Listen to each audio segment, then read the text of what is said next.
in monetary terms, now skipping parity for a minute, Professor Feinig is very interested, or is interested in, looking at the systems, looking at from the colonial period, and looking at how is the money system working for everybody, and is it working for the few, or is it working for many? And he comes up with a statement that's, or a thought in my mind that says, do people have input? There's a better word he may have used. Do people have input in the system, the monetary system they're living with? And it seems like the more input you have, the better the system is. And then Feinig takes us through the U.S. history and gives us case after case about the struggle for creating awareness and for we as citizens to learn about how money is working for us and to have a civic education. I think all civic educators in middle schools need to read this, because that's the age level. And I was thinking even down to fifth grade, we need to have a civic education of what we can be learning at these times so that our children can understand. And if the Fed or MMT, whatever group you're a part of, you got to be able to explain it to students in a common sense way. And we've lost that. And we need to regain it. And others have spoken about, I know Lucille Eckridge is also a college professor and has written a chapter on us losing our input into monetary thinking. And she talks about having lost that in the early 20th century, where she focuses on. Jakob here is taking on U.S. history up to the near recent period, I'll put it like that. So if you could tell us a bit about yourself, how did you come to this study? How did you get all of these rich resources, and what drove your interest? I know a little bit of that is in your book, but I think we should, as a monetary family, know that, so we can be strengthened too as monetary thinkers and motivated too. So please tell us a bit, something about yourself, and then please get into the book. Thank you. Thank you, Stephen, for that very kind and generous introduction. I do appreciate it. And it means a lot for me to be talking to you all here. And it means a lot that, and some of you at least have read the book. You can tell by my accent that I'm not, born and raised in the US. And I also never wanted to write a book about the US. I actually wanted to write a book about the euro.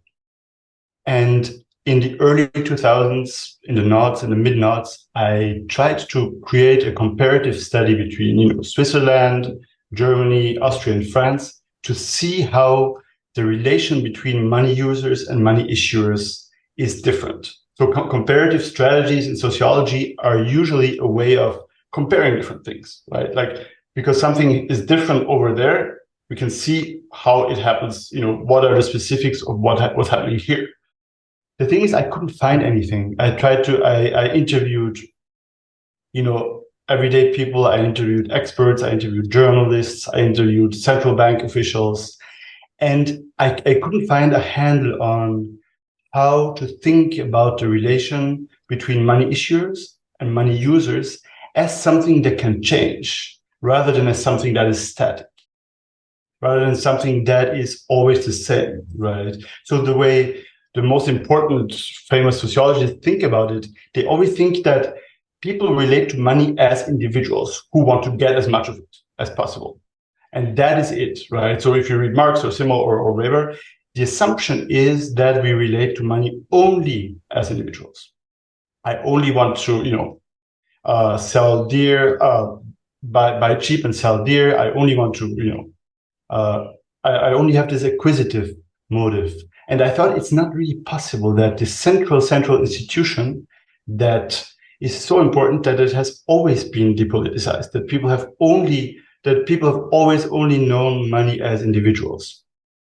And then I stumbled across US history, and I went first to the 19th century, then to the Depression, then all the way back to the colonial period. It was kind of like a crazy trip that took me over a decade, and that allowed me to theorize and document how money users relate to money. And that is something that indeed does change over time. It's not a static relation. It is very much a relation that's dynamic, that has changed. And the reason we think about it as static, or the reason we tend to think that we relate to money as individuals primarily, and not also as people who have a say and a stake in the money creation process. If that is the case, that is also the case because of the historical process that has preceded us, which is a process of disempowerment. So if we think about the relation, I'm going to just pull up. I have a really short PowerPoint. It's exactly 2 slides. No rush. Take your time. And no, it doesn't mean that I'll talk only for 2 minutes, but it's a very quick PowerPoint where that helps me organize my thinking about the most important concepts that I want to give people. This monetary family that you so nicely described.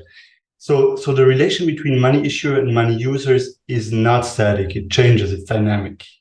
And if we think of it as static, and if you think that your work is much harder than it should be, that is because we are currently in the longest period of depoliticization in US history, right? So there are several generations between a depoliticization and us. The second thing that kind of animates my book is the concept of monetary design, which is something that Chris Design came up with.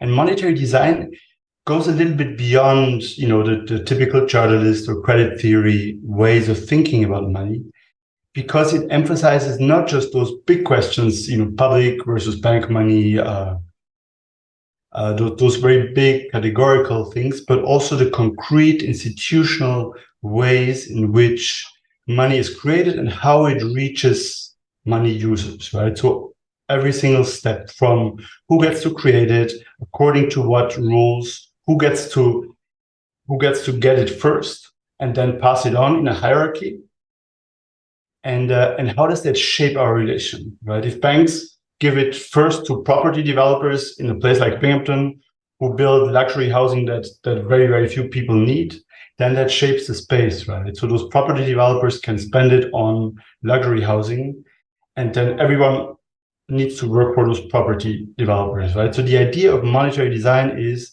that if you have, let's say, bank-created money, which you've already talked about a lot, but there are also other ways, right? The sub-treasury system is a really, really important one from the 19th century, where farmers said, we want the government to create money for us. So the sub-treasury system is not just a warehouse thing that stabilizes prices, but it was very much as part of a moral economy of money, where people said, you, the federal government, can make money, and we want you to do it in this way. We want the money to reach us in that way, because that will shape our lives in a good way. And we want you to do it whenever, when I harvest my crop, I want you to issue money to the amount that the crop is currently worth. And then I can spend that. So I'm no longer dependent on creditors to tide me over until I manage to sell that harvest, right? So it means that those farmers said, we need to be closer to the money issuer. We want a direct link to the money issuer. We want a direct link to the top money issuer that we can influence, and that's the federal government. So it's a money creation mechanism that they thought would stabilize their lives. right? So it's a little bit more fine. The idea of monetary design is a little bit more institutionally fine-grained than the typical chartalism or MMT, because it really looks at those detailed questions. Another one is a job guarantee. It's also, we all know that the job guarantee was really, really important in the civil rights movement. And most people think of it as some kind of labor market / social policy. It's also a moral economy of money because it's also connected to money creation, in the sense that when theorists talk about the job guarantee, they say we need to get every single job seeker, we need to put them in direct connection with the federal money issuer. We need to create a legal framework that ensures that whenever someone is jobless, federal money can reach them, guaranteed. No ifs and whens and buts, right? So that is very similar to the sub-treasury system, which was never actually realized. But it's similar in the sense that people, they're not asking for millions or billions. They're not asking for a handout, but they're asking to be connected to the money issuer in a more stable way, right? We're now in a place like Binghamton in upstate New York, where I live. It's, if you're part of an impoverished household, you basically depend on places like Walmart or supermarkets to employ you. That means that you're really low in the monetary hierarchy. It means that your access to money is anything but guaranteed. If you change the monetary design in such a way that federal money reaches you directly, guaranteed, that will stabilize your life in a way that's very similar to what happened in the 19th century. So that question of monetary design is really crucial. The monetary design as one way of connecting money issuers, as one way of thinking about how to connect money issuers and money users. And to be able to think about that, and that relation and how that relation falls out and what money users can do or not to reshape how they get money or not, and how and their position in the monetary world, if you will. I have developed two concepts that over the last decade and a half, and one of them is something I've already mentioned: moral economies of money. That's a situation when money users see themselves as part of the monetary design process, when they understand that they're not limited to trying to get money at Walmart or selling their grain to the highest bidder. When they understand that they're not only acquisitive individuals, but that money is also a public institution and therefore a publicly designable and potentially democratizable institution. So those situations were not like exceptions, right? We're in this small room with 50 or 100 people, and maybe in the US now there are a few thousand people who think about those things, actively. I think everyone also, many people in the broader public have those questions, but to be part of an organized event or movement that thinks about those things, that's very rare today. It's an exception. In situations of moral economies, that was not an exception. It was more like taking part in a movement to defend the right to abortion or civil rights. Those were really, really large movements where people knew the basic chartalist credit theory, assumptions and claims, and made really concrete political claims based on that. So this was not academics debating about the credit theory. This was a broad assumption that credit theory and chartism were correct, and based on the widely shared idea that that was indeed correct and actually kind of like unchallengeable, based on that, people made demands, like the sub-treasury. Right? I'm going to take another really quick example from the very beginning of the book, and I'm going to stop the share so you can all see each other again. I'm going to take another really quick example because it's so striking. In the 19th during the Great Depression, the bonus army marched on DC, and as you probably know that movement, they were asking for a payment that the federal government owed them, and they asked about it in such a way that was very different from today's demands for, we need higher pay, we need to defend social security, we need to do all kinds of things, we need better funding for our schools, because as just happened in my daughter's school, the roof actually crumbled. So it was not just demanding more, it was demanding more as part of a credit theory analysis. It was demanding more as part of a chartist analysis. So those people marched onto Washington, many with their families. Those were all, thousands of World War I veterans. And they stayed there, they camped, they organized, they printed a newspaper, and it was all grounded in chartism. It was all grounded in the idea that by walking or taking the train to the Capitol, they could be in direct contact with the money issuer. And they could directly pressure the money issuer to create the money that it owed them, right? So they didn't bother with any of the other common ways of thinking today. They saw themselves as money users who were owed a debt, as money users who had lost a job, who had lost their homes, who were in the first years of the Depression, and who had a right to be paid. And they framed it as part of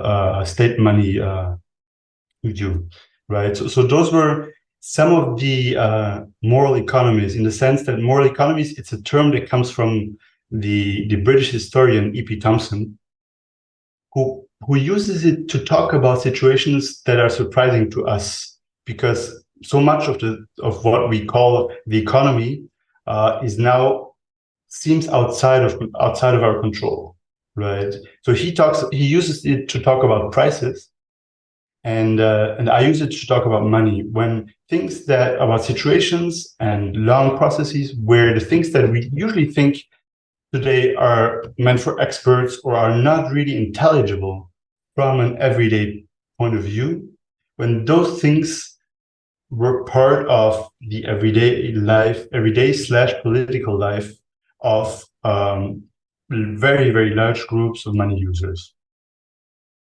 So if that was so common for so many periods, how is it possible that it went away? How did it go away? Was it just forgetting? Was it just, did it just happen? And there, to really understand what happened there, I have this fourth big concept, and I call it monetary silencing. And when I talk about monetary silencing, I talk about all kinds of historical processes that make money users think they can't have a say, that make them think that they cannot participate in money creation, that make them think that money is out of reach, that make them think, even at the very extreme, which is where we're at the very extreme, that the relation between money issuers and money users is static, right? When they come to experience the world, not as something that is politically changeable, but something that always and already exists, and the basic parameters of which are not subject to change, right? So monetary silencing is a really multifaceted process. It includes armed mobilization by the actual armed forces, where, in the bonus march, for instance, which is the veterans marching on DC, as many of you know, cavalry and tanks attacked the veterans, and kind of similar to what happened during Occupy Wall Street, except there it was the police, and this time it was the army, under the command of some future very important World War II military leaders. They cleared the encampment. There were fires. Some people died, and so it was so that's one part of silencing, right? Actual repression. Other ways of silencing people is creating institutions that are hard to understand and disconnected from their everyday lives. And I would argue that the current system has kind of like monetary silencing almost inbuilt because it's so hard to understand.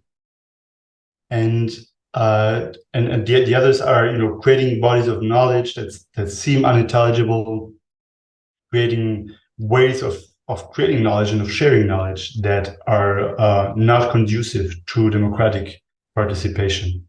So monetary silencing is a really multifaceted and multi-directional process, and it's also not something that in the 18th century or even after the Civil War or in the Great Depression, it didn't look like the silencers were going to win. Right? That's important to keep in mind. This is not a closed history. This was actually, if you look at how politicized money was in the 1870s, in the 1930s, throughout the 18th century, then it is a little bit surprising how we got to where we're at now. So this is a contingent process. And because it's a contingent process, and maybe that's the only reason my book has, if it has any value, it's useful, because if it's a contingent outcome, then it can also change in the future. Right. So it's about, at the deepest level, it's about thinking about the relation between money issuers and money user as something that is changing, even though it doesn't seem to us like it is, because in our lifetimes, it hasn't really changed a whole lot. So I don't know if this is a good time, because I talked with Stephen, if this is a good time to maybe take a first round of questions or do the breakout group. Monetary silencing, what a great concept. I'm totally making some posts about that.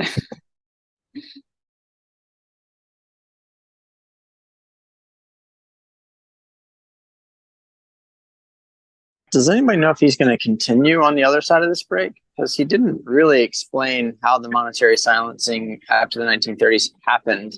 He just said that it did, and it was surprising that it happened. I think he's going to continue, whether or not on that point, I don't know. But what I wrote in the chat right before, I mean, there was a very explicit decision by, the subcommittee that focused on civics, what was then called political economy and history, of the Committee of 10, which functioned to design the curriculum for the American high school as it became a public institution. And this is a little detail in a 2-volume history of the American high school by Krug, K-R-U-G. And they explicitly decided to exclude political economy from the curriculum. And the decisions had to be unanimous by the subcommittees of each. There were subcommittees for, like 9 of them, different areas of curriculum. And that one was approved. They also had the sort of empirical study of history should not be in the high school curriculum. These are activities meant for college, for university people, not high school. And that one did not go through. So you could study, the history of your local community or your state or your money system or your farming, but you couldn't study political economy. And that was just barely 15 years after the 8-hour workday was won in Haymarket in the 1870s. And people talked about money all the time in the 1800s, like he presented. So it's, I think that we have been taught by multi-generations of teachers who were taught, by teachers who never studied this material. And so, my husband uses the word stupefaction, over 150 years, we've been stupefied on the money question. And I think that's some of what he's talking about, but I'll be quiet.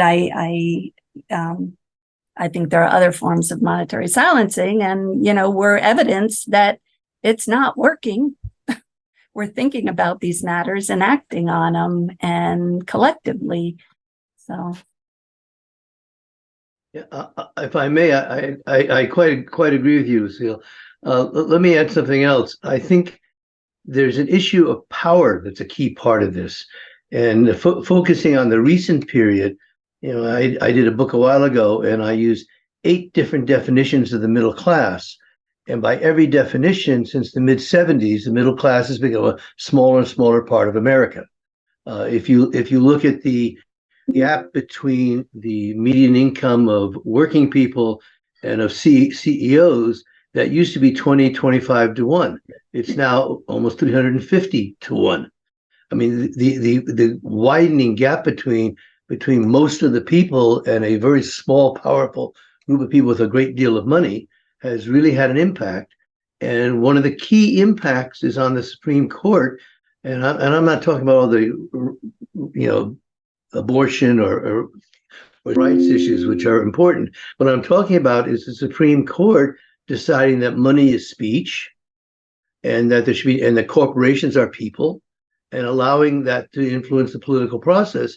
And these people have a very, very fundamental, basic interest in making sure that the people do not speak about money and speak about their entitlement.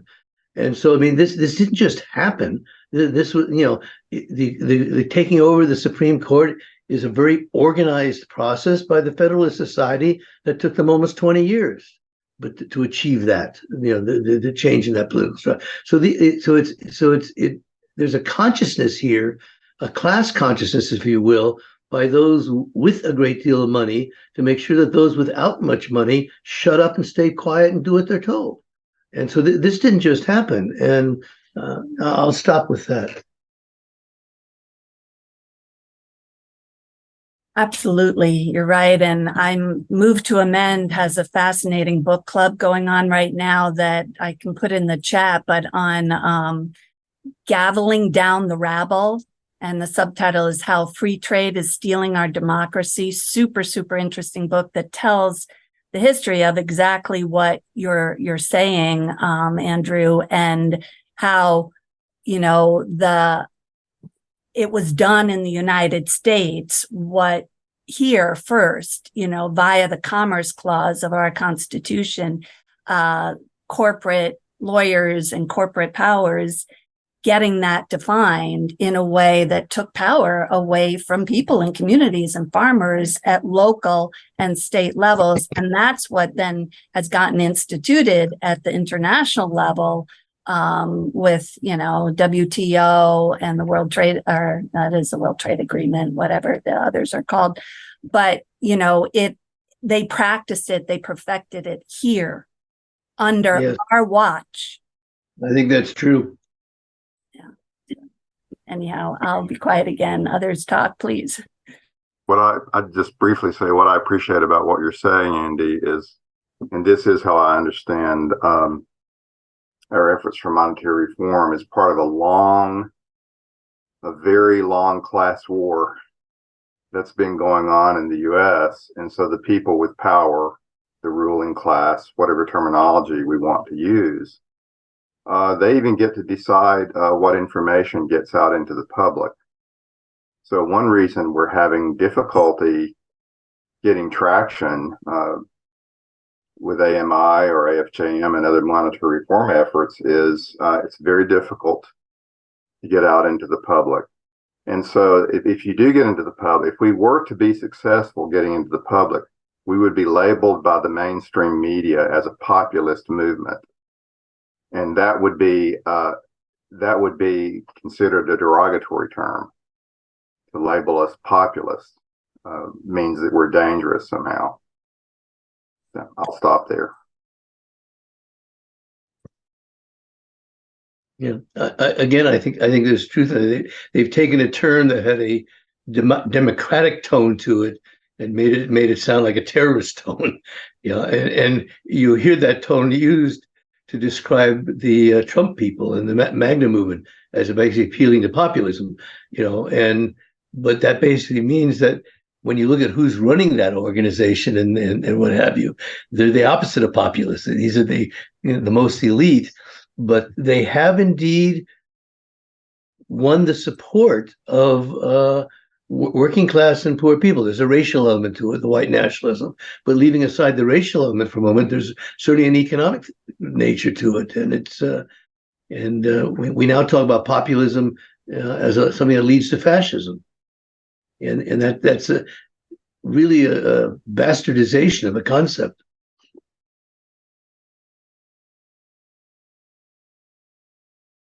Rita, what are you thinking? I'm thinking that the banks control everything. That's what I've been telling people for a very long time. They control the media, they control the the large corporations, they control the government, and they seem to also control the Supreme Court. So basically they're in charge. They decide everything. That's my thought. Okay, and that's what I preach to other people. Mm-hmm. Mm-hmm. That Supreme Court role is an important point in this book, Gaveling Down the Gravel. Citizens United. It's they who interpreted the Commerce Clause to basically take away all power, even from Congress, which the Commerce Clause gives the power over interstate commerce decisions to Congress. And it's incredible how that was interpreted over time by Supreme Court, overruling, making law, making public policy. So I think Citizens United was the one that put the topping on the whole thing. Sam or Mike Schroer or Harry Hound, anything you want to say in a few seconds?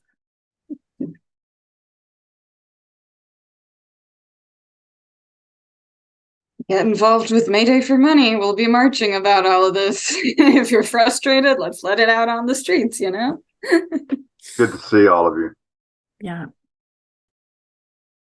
My question relates to our group. We focused on the issue Go ahead. that you raised about the sub-treasury, and it was a terrific question. And we got some good background about that and other people. And just the whole notion of the power of government to really make a contribution to the lives of people. The question, to be specific, I found this to relate very much to Huber's point. The sub-treasury, if I remember in my reading of the book, was financed with notes, banknotes. And what Joseph Huber was saying this morning was that the CBDCs would essentially be digital banknotes. And it would give us the same power for the government to help the people.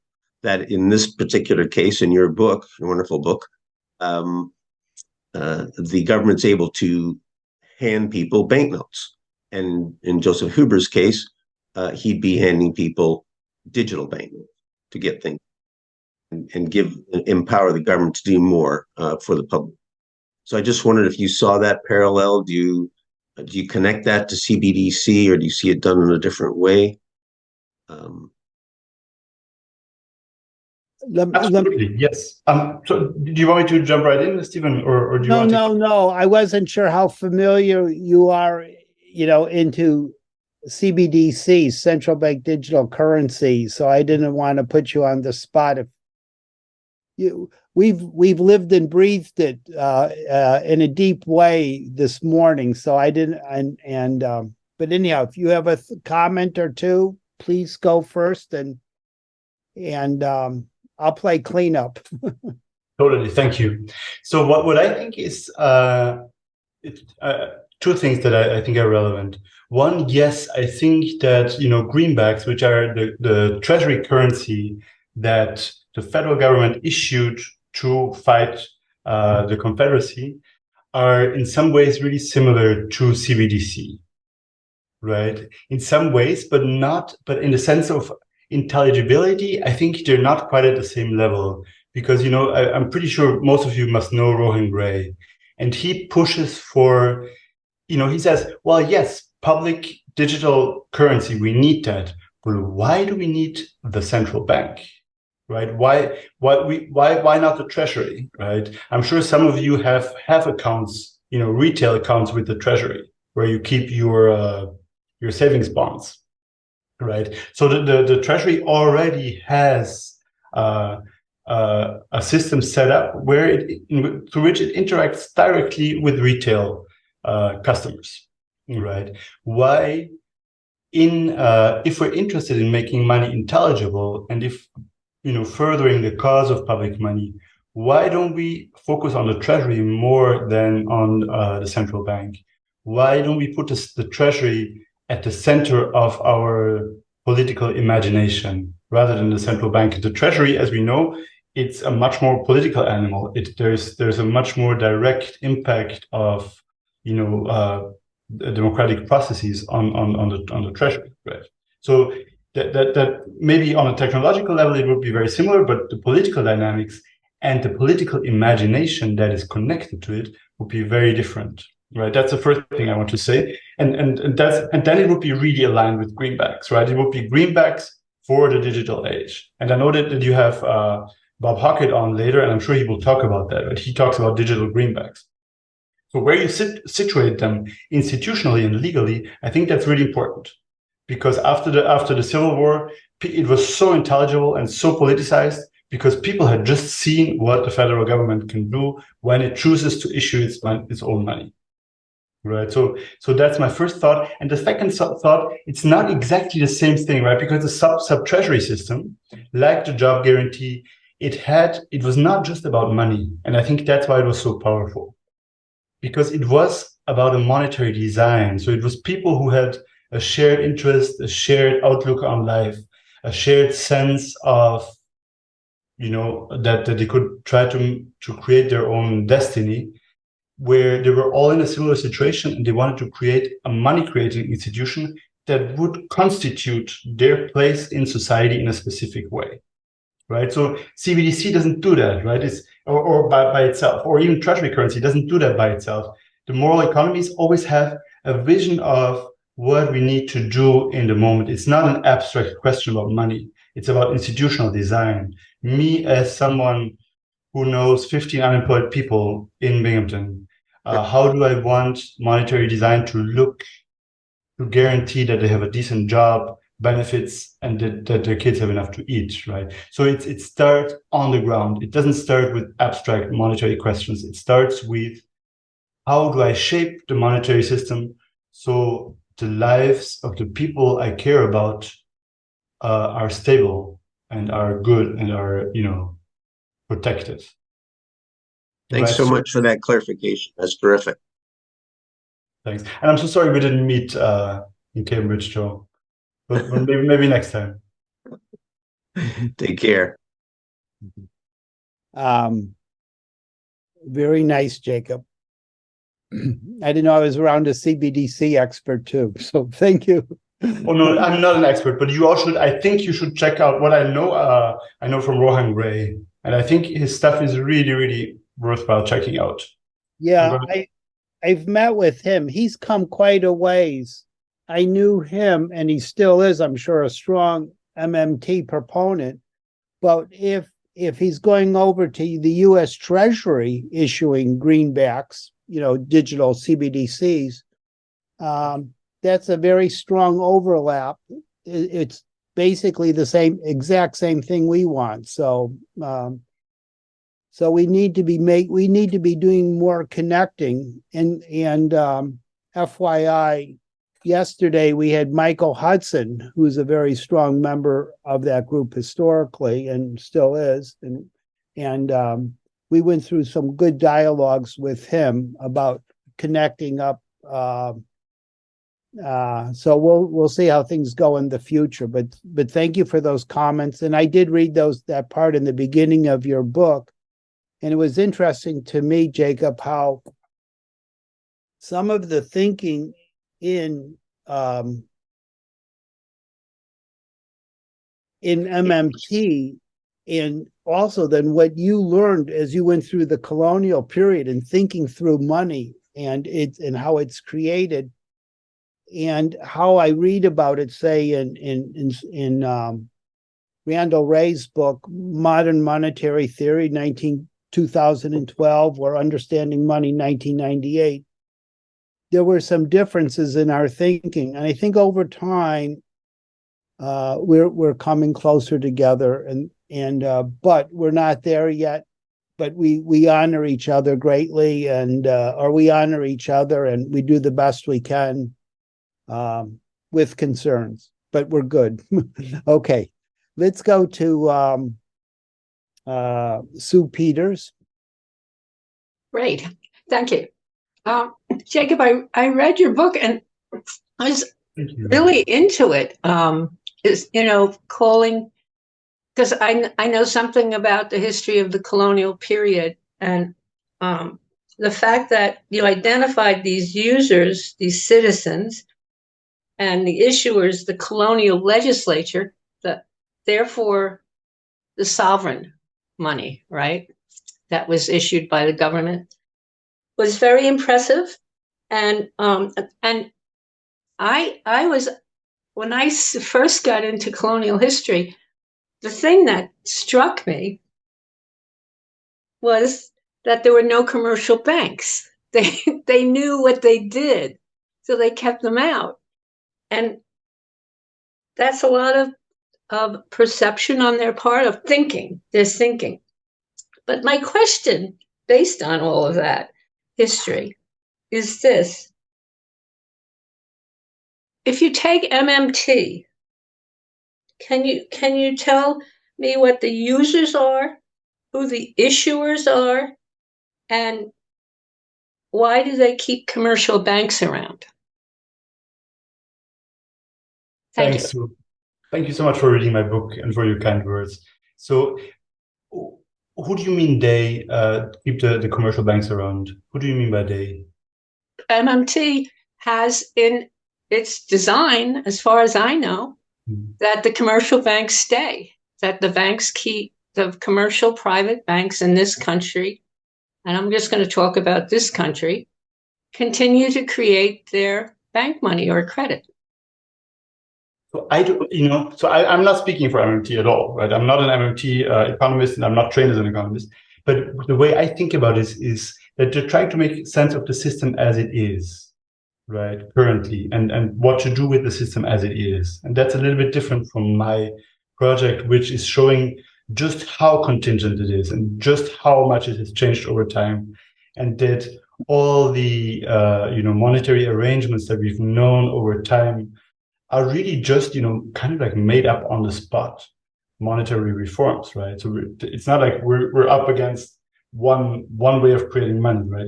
There was a very historically contingent events, and I also think that the pedagogical thrust, or the main pedagogical motive of MMT is to highlight that money is always and already and fundamentally public, right? And even if you think about refinements of MMT, like what Bob Hockett does, he's not saying that something that goes against it, but it's about how we're thinking about the law constituting money creation and enabling different forms of money creation, right? So I think they're not as interested in questions of monetary design, or they're more thinking about how to use the system that we have as best as we can. And I think that's a very valid project, given that there are multiple, existential emergencies, to think in those terms, right? Not, maybe in 50 years we'll have a moral economy, or in 20 years, but how do we understand the system we have, and how do we mobilize things as quickly as we possibly can? And at the same time, from my perspective, it's also, the job guarantee, which I really like a lot. I think the job guarantee, together with MMT, that is the nucleus of a moral economy of money, because many people understand the need for it. It helps them understand what public money is, that it can be created, and that it can really that money can connect people in radically different ways depending on the monetary design that we choose, right? So I'm not. There you are. I'm not sure I answered your question. Does that help you a little bit, or do you want to ask a follow-up question? No, I'll probably ask follow-up questions of Mr. Hocking. All right.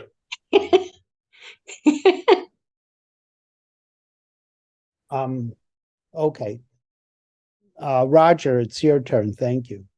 This was a question I had for one of the previous guys that obviously the time was up, so I didn't get to ask this, but you know something about CBDCs and whatnot.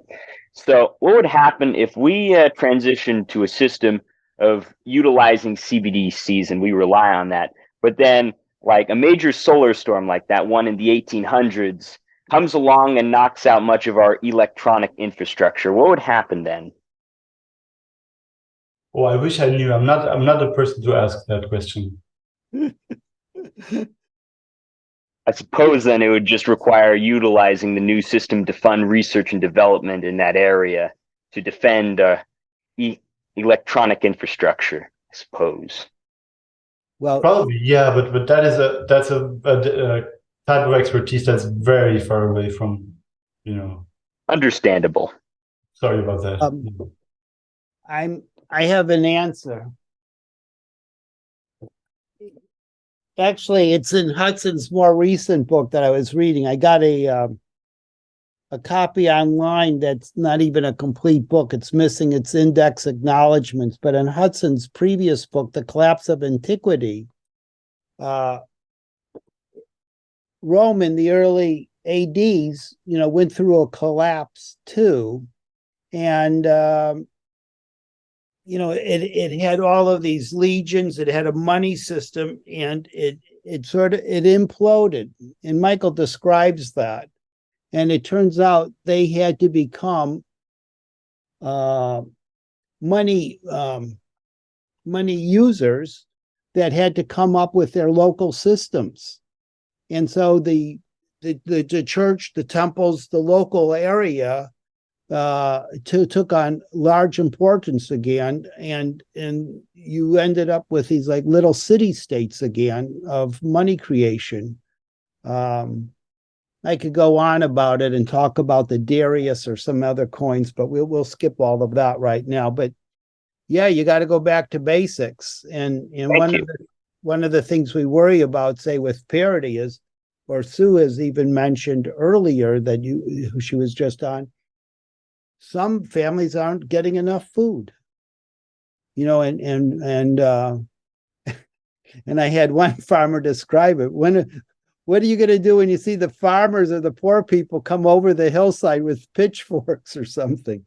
We have to be able to take care and think holistically about everybody. And so we have work to do on that. Richard Demir, welcome. Yep. And it's your first time on, Richard, and I hope you get on more. So come on. Thanks, Stephen. Good job, Stephen. Very good talk, Jacob. I agree with I like the way you explained the job guarantee as providing a direct link to the money issuer. I think that was an important concept, especially when we enter the age of losing jobs to AI. It's a way that you can monetize labor, jobs that normally aren't worthy of. They don't make money for corporations, so they're not monetized. But I had a question about you. Page 85, you said something about blackbacks were not legal tender, and blackbacks were national banknotes. I had never heard that term before, but that's what they're called. Isn't the Federal Reserve note a blackback then, even though it's green? So it's a really historically specific term. It applies only to that period, I think, where people distinguished national banknotes from greenbacks, and there was no Federal Reserve at the time, right? So national banknotes were issued by national banks. They had their own design. Like each national bank had their own name on it, and the only requirement was that they accept each other's notes at par, but they were not legal tender in the same sense as greenbacks. So for today, I don't know if that even makes sense to transpose that terminology to today. Well, when the Federal Reserve notes started being issued, they adopted the greenback as as though it was a form of U.S. notes, but I just thought that was interesting. It is actually interesting that we are, and I've never thought about that. And I also don't know like the decisions at the Treasury and at the Mint that led to them calling them green and, giving them a design that's reminiscent of greenbacks, and why we still talk about greenbacks today, right? Even though the institutional design is different, right? So I haven't actually, I don't know the detailed history of that. I can't tell you. I wish I could, but it's a great question, and I never thought about it. I'm a little blank on it too, but I want to give a little bit of thought to it. Rick knows. Gray. I think there were graybacks, and that was the Confederate money. Then there were greenbacks, and I was thinking, when I read that in Jacob's book too, it wasn't a common language for me either. And what I remembered, it wasn't until 1864 that there was a federal note system that really gets created. So I was thinking the blockbacks were company money or the bank money that banks were producing during the antebellum period, and that was still going on until 1864. But I may have that wrong. No, I don't think so, because I think they're really specifically created as part of the war finance effort, right? They taxed the antebellum state banks practically out of existence. And they issued greenbacks, which is treasury money, and they chartered a new type of banks, which was then new and which are national banks. And with some, they had to buy government bonds, and they could issue a certain amount of notes according to certain rules. But those were new notes, right? That's part of why it's part of why moral economies could gain so much traction, because they had two new kinds of notes. One was treasury money, and the other one was the new national banks, right? So they had two new ways of creating money served on a silver platter literally overnight.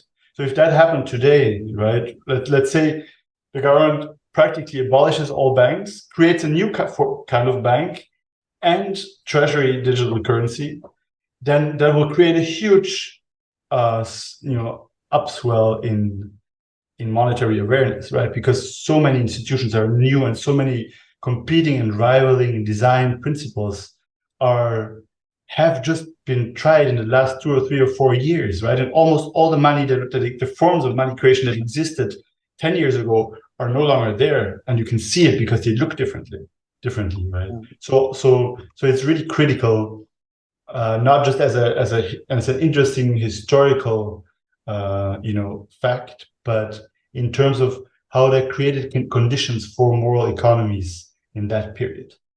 Right. Yeah. One final quick point, Jacob, that the no banknote became legal tender until 1934. Even the Federal Reserve note, when it first was issued, for 20 years, it was not legal tender. And so it's kind of a sleeper thing that's not too many people are aware of, but it's a huge legal issue. That, because greenbacks were legal tender since 1884, but no banknote was until 1934, and that gave the Fed the power to push out greenbacks, and that's why we don't see them anymore. Yes, and it just slipped my head. I wanted to say something to that, but it slipped my head. I'm sorry. My thinking on these in a long time. My thinking on greenbacks was that early on, 1861, they have greenbacks, but they're backed by gold or metal, and it's a way of introducing them. But then in April, I think it was April 9, 1862, that the law changes and they become legal tender, and they're not backed by anything. It's just a paper money system. It's a fiat paper money system at that point. And okay. Now I remember what I wanted to say. When we say not backed by anything and not legal tender, right?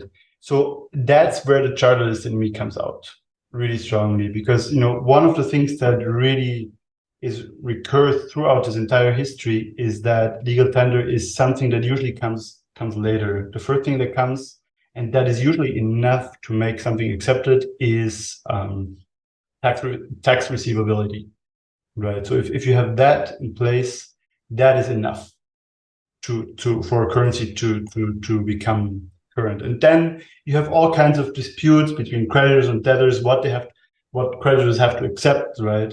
But that's once it's already, widely in use. Yeah, you said the word receivability. It's a big difference between a currency being receivable and being legal tender.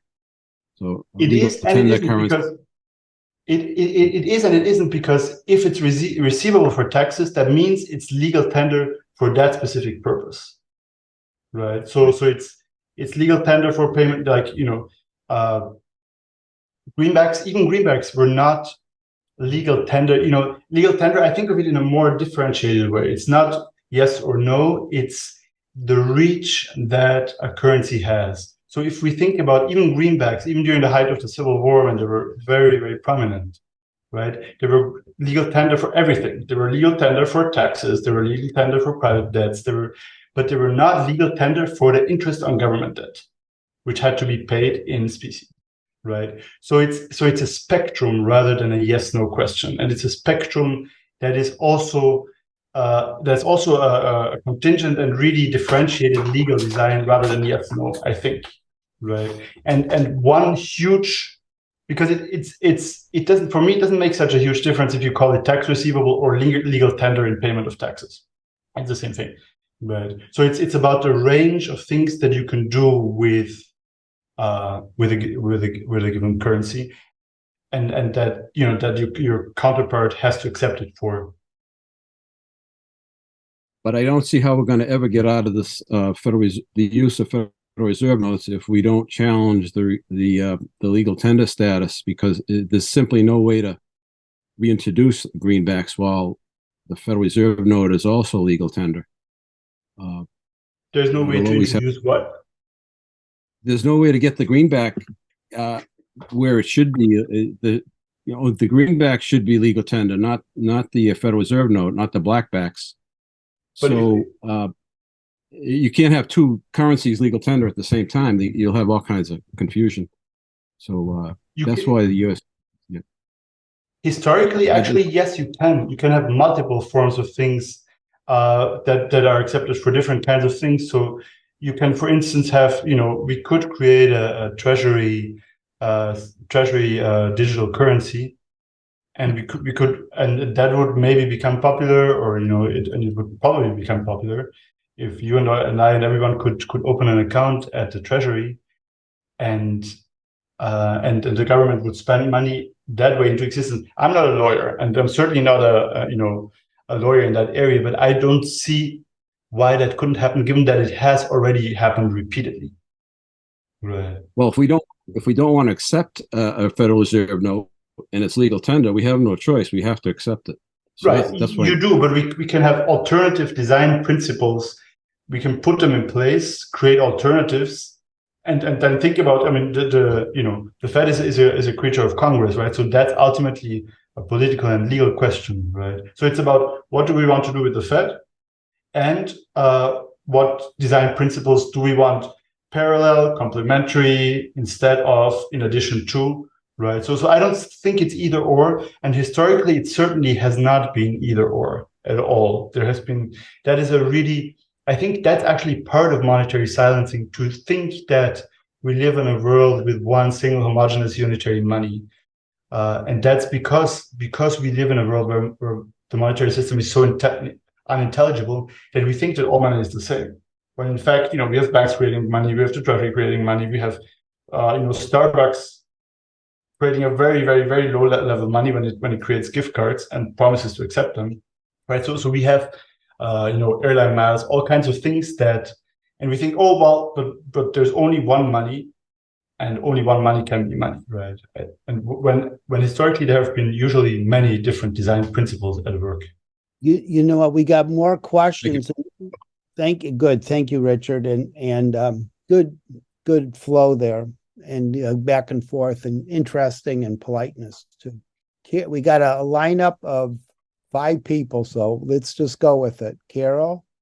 Jacob, thank you so much for your work. I really want to get your book and read it. And I'm particularly interested in this whole monetary silencing process, because I think you've identified something which is extremely important. And I'd love to hear more details about how it's happening. And we're in this longest period. I think you mentioned in your description of the different periods of monetary silencing where people have never been so ignorant about money, and they have no idea what changes are about to transpire, what's going to happen. And I hope that in addition to answering our questions, you could expand upon that in your presentation. Sure, I'll try. I mean, that's really up to Steve, who is in charge of the. You know what? Let's just keep this going and give, if you want to give a few words now, or do you want to wait a little bit? You know, it's about the longest period of monetary silencing, and you've said some things. Do you want to say anything more, Jacob? Okay, so I can give you a couple of elements, right? And some of them, maybe, you know, I can go. I have like my second slide. I'm going to share now my second slide, 2 out of 2. That is here, where I have an overview of the periods. So we have the first period, which is the first 2 chapters of the book, which talk about the colonial era, where we have a multiplicity of monies, and many of them are at some point legal tender for some things, but not others. Are legal tender, for instance, for taxes up to a certain amount, or are legal tender for private debt up to a certain amount. And this is really the period where there is the most direct link between money users and the money issuer. In brackets, I also want to underline that this is not a democratic paradise, right? It's a period of colonization and genocide where only European men could vote. So this is not a democratic paradise, but it's an interesting case study where we can see how a large but exclusive group interacts with the money issuer and shapes the money issuer, right? It says, because each colony had its own money, and the voters almost directly decided what it was going to be used for, how it was going to be issued, according to what rules. Was it to be used for credit to farmers, or to build bridges, or to slaughter natives, or all kinds of things, right? So they had, it was, and sometimes it was actually printed on the notes itself, right? Those notes have been issued to wage war on XYZ, right? So this is a period where you have moral economies, where this white man's ideal of a yeoman farm independent, they try to stabilize that with by creating monetary designs that made money work for them. First period. What happens then? Well, how did that end? That ended with the events that many of you know as Shays Rebellion, and there were other uprisings where basically yeomen wanted to continue to control the money supply, and elite counterparts, including people like Alexander Hamilton, did not want that. And in my reading, and in the reading of recent legal and political historians, the Constitution is the biggest, or the foundational event of monetary silencing, because it takes away the right to create money from the state level institutions, and it places them at the federal level, which is a level that is a lot more disconnected from democracy, or from like on the ground democratic processes, especially then, right? So you can read about the details of that in the book. Then the antebellum era is where you know, you have Jacksonianism, and it's a long era of silencing, because banks and gold and silver seem to be the only principles of money creation, right?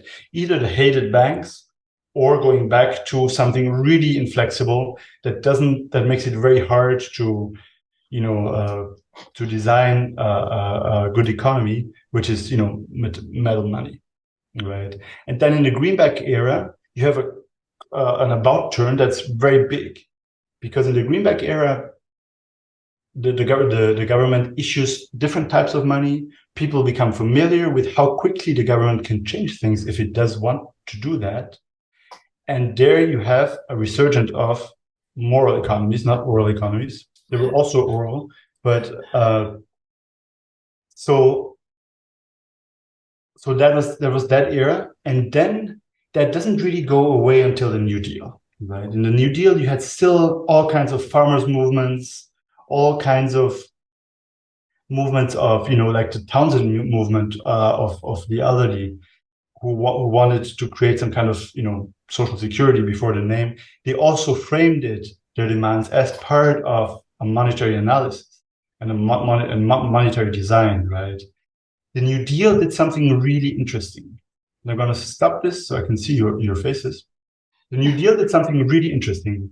What the New Deal did is it granted a lot of those demands and took away all the monetary stuff, right? So it created a social security, which, historians think that it's in part a response to the Townsend Plan, but by saying, oh, that's tax financed, right? You have to pay us a social security tax. It created a system for accommodating returning veterans that was very different from what had happened after World War I. So you no longer had a bonus march, but, by eclipsing that, it ended up giving in to the bonus marches demands, but without one of the key things of their demands, which was that it was going to be financed through greenbacks, not bond issue, right? And then it created a way of connecting money users to the money issuer that was stable for many people, right? And when I say many people, I talk mostly about white male heads of households, right? Who had access to social security, who had access to unionized jobs, who had access to who had access to home mortgages on an unprecedented level, right? With all the history of racism and quasi-apartheid that includes, right? But it was basically opening the money, channeling money to a select group. And that is the group that had, at that time and still now, the loudest voice in politics. And it was also the group that had, been most prominent in those moral economies, right? So you bathe them in money. That's an exaggeration, but you create a situation where it's a lot more stable for those lucky few, and you do that for a long time. And you do, and then what happened as the effect, intended or unintended, was that went away. So now. And then comes along neoliberalism, right? Which is we're turning off the money to those groups. We're turning off the money spigot. And now it's a very different situation, because now the crisis of neoliberalism is a huge crisis, maybe longer, maybe less dramatic, etc. But it's a huge crisis where we no longer have moral economies, nor do we have even a memory of a moral economy. Because all we know about the populists is that there were pitchforks. All we know about Che's rebellion is that he was a crazy farmer. All we know about that long history is that it was against progress. It was against the nation as we know it. It was against the institutions that we cherish, et cetera, et cetera, et cetera, right? So when we talk about the erasure of that history, that's not an academic point, right? It just means that we're so deeply in that moment of silencing, with its institutional history, its history of organized violence, its history of creating forms of knowledge, etc., that we can no longer imagine those previous episodes as historical events that are not a model for us, because they were exclusivist and racist, and they're not a model because the sub-treasury is not going to be the central institution today. It's going to be probably the job guarantee or a public digital currency or whatever, right? So those are not models, but they make us think about the moment we're in from a very different perspective, right? How did we get to where we are as something that it was not necessary, right? So you all are not, maybe it can seem like you're fighting against windmills, but you're not, right? You're actually connecting to a deep and broad current in American politics. And I think that changes how we think about, our work. Is that helpful, Carol? Yeah, definitely. Great. Okay. Perfect. Let's go on to Tabitha. Hello, Jacob. Thank you for being here with us today. I had a question that I put in the chat. In our breakout room, we talked about how creation and distribution are important. I'm curious why you favor a job guarantee versus UBI or a citizen dividend. I heard you mention that a job guarantee is connected to the money issuer. Do you feel that these others are not? UBI, I feel, would help people that do unpaid work like caregivers, and a citizen dividend would be tied to resources. It just seems to me that a job guarantee is outdated mode of thinking. With less and less 40-hour-a-week jobs and things like that available. So I'm just curious why you favor a job guarantee versus other distribution methods. Okay, so thanks for that question. That's a really important one. It helps me, explain a little bit how I think about monetary design. So the reason why I like it more, I also see the UBI as a form of monetary design. Right, that has also already happened. In Maryland, at some point in the 18th century, they actually did that. They distributed money, newly created money to each head of a household, and that's because they needed the money to enter the economy really quickly. So it's not totally unprecedented. So the reason I like it better is because I think that it has more potential to democratize the economy. What I mean by that is that if everyone gets a paycheck, and of course, how can I be against that, right? That everyone gets a guaranteed paycheck for the rest of their lives. The thing is, and it's not that I'm against that, it's that I'm more in favor of the job guarantee because I think it can help us rethink how we want to live together, right? Because it can potentially democratize decisions about what people want other people to do in, let's say, a municipal setting, how we want to, what kinds of work do we think are necessary? Let's say, in Binghamton, do we need to take care of the public parks? Do we need more people in the schools? Do we need, what do we need to help the people on the ground? And how can we democratize decisions about that rather than just sending people checks so they can spend more money, on Amazon or Walmart realistically? Right. So it's about rethinking work and the possibility of democratizing the economy for me. Right. The other one is more limited. It's not a New Deal program, of course, but it's more. It doesn't enable the same kind of participation, at least potentially. And also, if you get that money, it doesn't include people in the same way, right? It keeps them above water in the sense that they can buy groceries and things they desperately need, and I'm in favor of that. And at the same time, it doesn't connect you to the world in the same way that a job with an actual public purpose does. So that's why I like it better. Thank you. Jacob, a question based on what you've been talking about. Have you read The Lost Science of Money, and have you identified in it one of the major themes of the history of these monetary systems, which is the battle between public control of the issuance of the money versus private control of the issuance of the money? Thank you.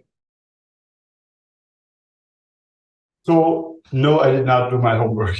I have the book, but I've looked at it, in the most superficial ways, and that is one huge thing that if you deal with three or four centuries, then you have to make sacrifices, and that's one of the ones that I unfortunately made. It was probably not a good idea, but I, there are also many other books that I don't know as well as I would like them to know. And yes, I think that is one of the core themes of the book, the idea of is it a public, do people see it as a public good, and do they see themselves as money users who should and can participate, or do people see it only as a private thing that they try to get as much as they can? Right. So that's, yeah.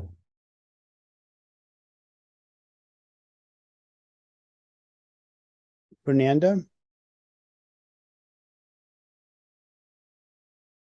Okay. Great talk, Jacob. Thank you. My question relates a little bit to more future speculation, and since, like, how do you judge our society right now? How far are we from a point where we will not have any faith in money? And at that point, like, since you studied the history, yeah, where do you think we are? And would it be possible for, considering this movement is up against a big giant with unlimited capacity for money creation, how can we fight back unless we also, in some crazy form, institute our own form of money? And would that possibly, do you think that would be possible? And that's a question kind of like for you and also Stephen and anyone else in the audience. Hope that made a little bit of sense. Wow, yeah, those are very big questions, and I'm going to try. I've got big questions, and I actually want to point out my graph that I put here as my background to remind me that we are really in a crisis that needs big questions and big solutions. This is the year the anomaly of temperatures from average years past, and this summer is just astronomically different. This is a real, we're probably past the tipping point as far as climate salvation. And, you know, I was in New York last week, and this week it's completely underwater. And that's just shocking to me. And I think that we do need more direct action. So as an activist who works in this field up against big money that's going to attack us with all the money that they have to disregard us and call us populists, what can we do? You know? Yeah, wow. Wow. I mean, you know, I think I share, you know, your anxiety and your pain. And I think there's several levels. One of them is what your movement is trying to do, what AMI is trying to do, what MMT is trying to do, is, you know, saying is kind of this transfer valuation and this thing about, you know, money is a means, it's a way of mobilizing things, of putting people together, of putting resources together. So I think that is really absolutely critical, right? To turn, and everything else is important, but money is not, right? Money is important in the sense of what it enables, but what really counts are people, what they can do, you know, how we move around, how we create energy and all those things, right? So on that deep level, I think this group is right on target, right? How we can do that quickly enough, you know, I don't know, you know, to really meet the crisis, I don't know. And then I think the second point that you said, you know, make our own money. And I think that is a very unexplored question and a very underexplored question for two reasons. One, because, you know, historically, one of the things that has also happened, like in the 30s, municipalities created their own tax receivable money, right? They created money and said it's legal tender for taxes.